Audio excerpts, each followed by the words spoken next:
All right, welcome to another day and another second cup of coffee with Jason and Pili. Pili's got her coffee going. My coffee's over here holding my phone. It's a good use for your coffee. But still, second cup of coffee. You can have some of mine if you really need it. So, super excited. The show's been a ton of fun. Been awesome to have everybody connecting with us and just talking about what you're doing to really just get out there, be active, and just create value right now instead of sitting at home and wasting this time worrying or thinking about worst case scenarios. So today we're going to talk about 5 ways that you can put forth maximum effort right now and also why you need to fail. So for the first way, say no. We're talking now. To say no. Yes, maximum effort, right? So 5 ways for maximum effort. First way, say no. And why is that? Say no. Well, learn how to, okay. So first, learn how to say no. There's so many times where you have all these things that are coming at you. You can get on TikTok, get on Facebook, get on this thing, get on that thing, do that thing, do this thing. And even with your kids, there's so many little projects you could do. You could fill your day with so many things that you get so busy that you don't concentrate and align yourself with your goal. So I implore you to learn how to say no, but then learn how to say yes to the right things. Learn how to say yes to those things that align with your goal. The things that you say yes to should be the action steps that take you to that next level, that take you to the goal that you have in mind. Yeah. So number 2, right, is changing your mindset to saying you will, you can. No longer, I hope I can, or I wish I would be able to, or I should. Or I want to. Or I want to. That's the worst of it. We used to have a rule when we were running this large bar is that no one could bring up an idea and say, we should. Because that ultimately is a precursor for nobody doing it because nobody wants to take responsibility. But I would put that back on them and say, sounds like a great idea. If you do it, I will give you the leeway to go out there and put your effort into it. And if it's something that starts to pan out, we will facilitate and implement across the entire company. But the we should process, nothing gets accomplished because no one wants to take responsibility for your actions. Nobody wants to get in there and do the work. We want to hope that some magical unicorn is going to fly down and fix everything for us instead of actually it happening. But how is it going to happen? It's going to happen when you say, I can and I will get this done. How am I going to do it? Because I can and I will. So number 3, it's already done. Think about your goal as something that is already done. For instance, Jason's running what is called the Calendar Club. You do one.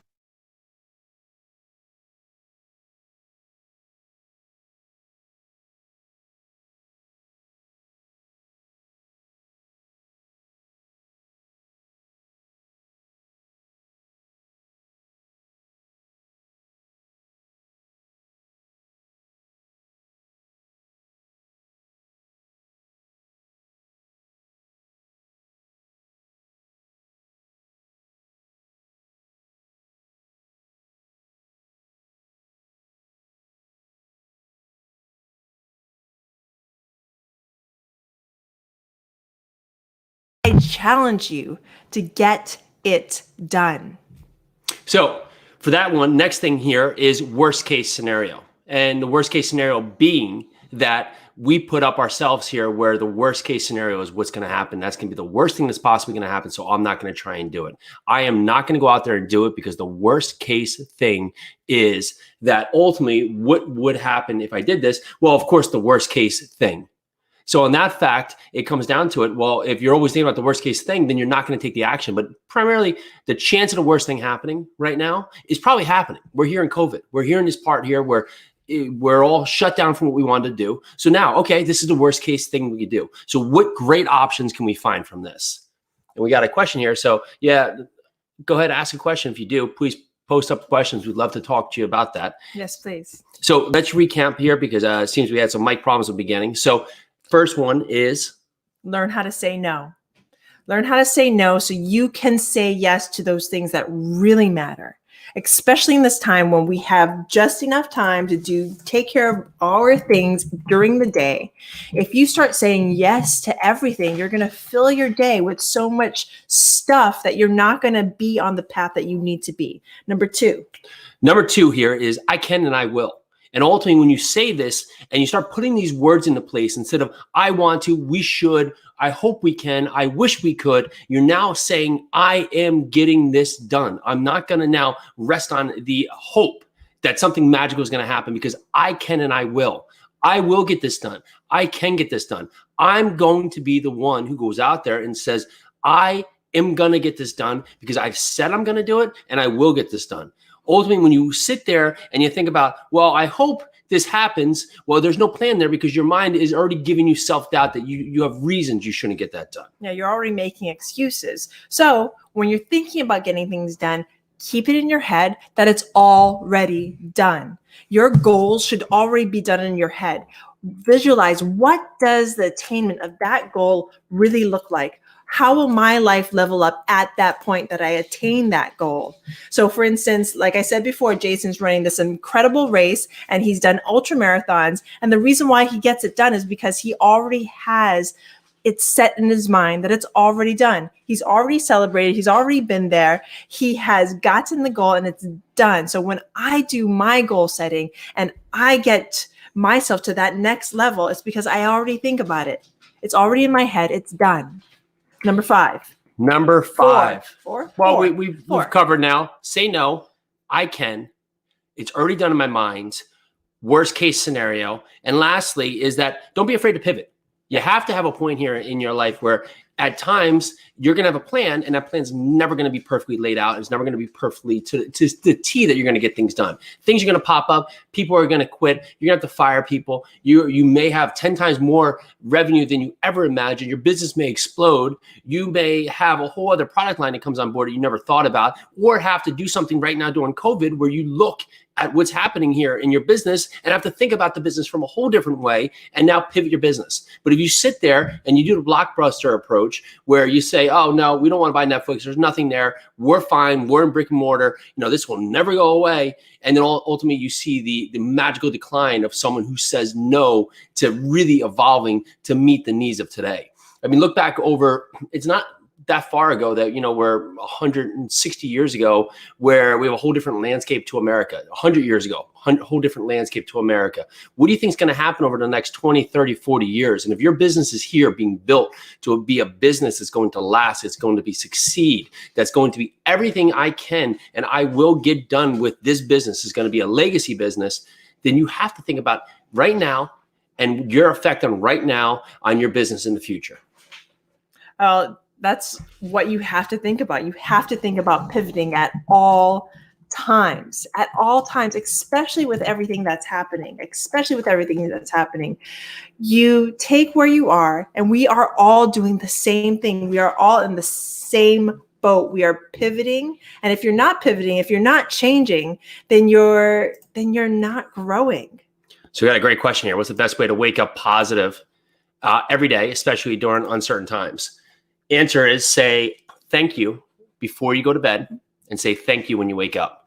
And that's a great thing that Dave Meltzer implemented. And it sounds so easy and everybody thinks they can do it, but we forget to just say the 2 seconds it takes to say these words. Thank you. Thank you for everything I have right now. And in the morning, thank you with everything that I wake up with.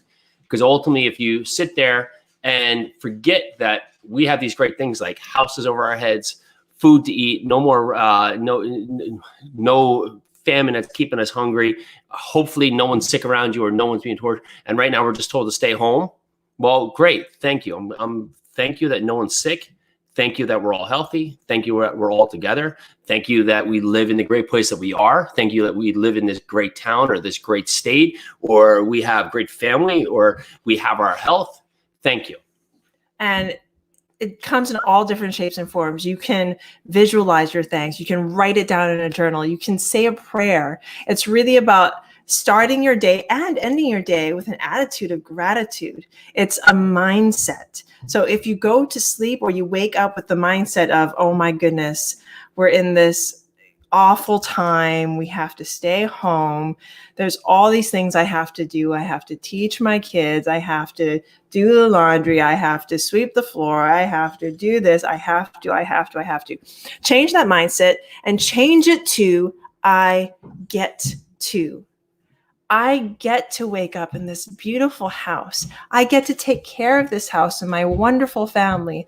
I get to teach my children. I get to play and laugh with them.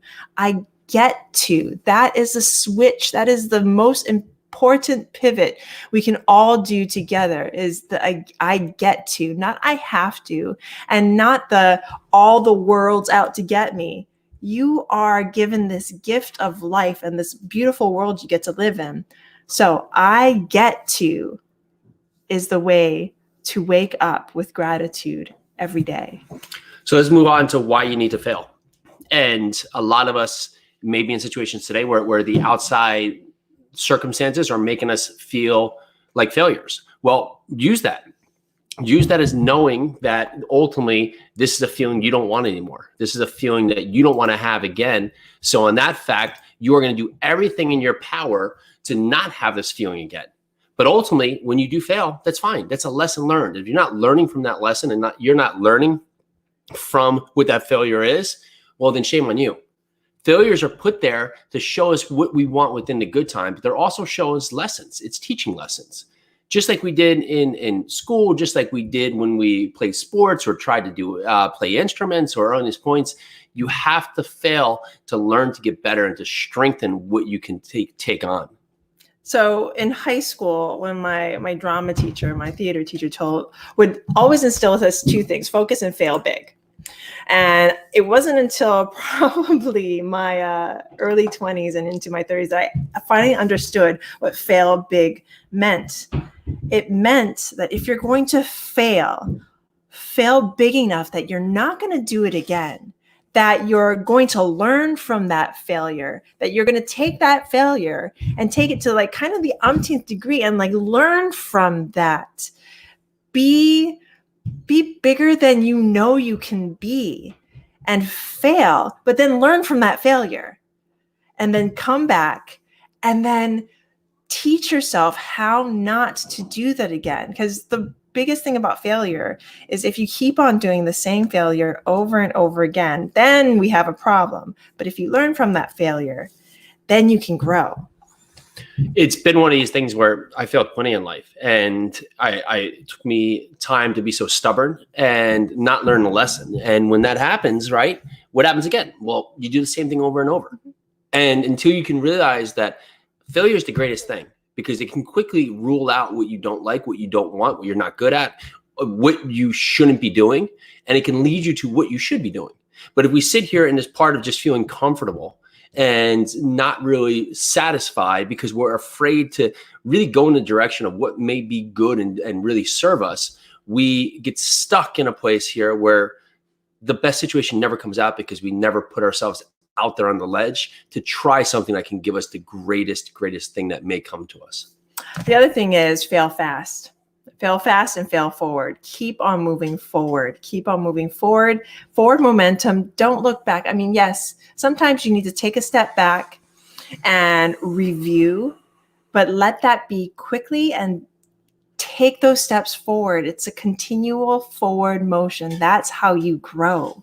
So I guarantee, right, if you're having a difficult time right now and you're sitting at home and you're not doing anything to try and get out of this, then you're going to look back 5 years, 2 years, 10 years from now and say that COVID was the worst thing that ever happened. And ultimately it changed the course of my life for the worse. But if you're sitting there today and you're not eating potato chips, watching Netflix, just doing nothing, and you're out there putting in the effort, you may turn out to have the greatest impact you've ever had because of what came out of us, the entire country being told to stay home. I mean, it's never happened, right? Everybody's staying home and mostly everybody's saying that they will and doing it.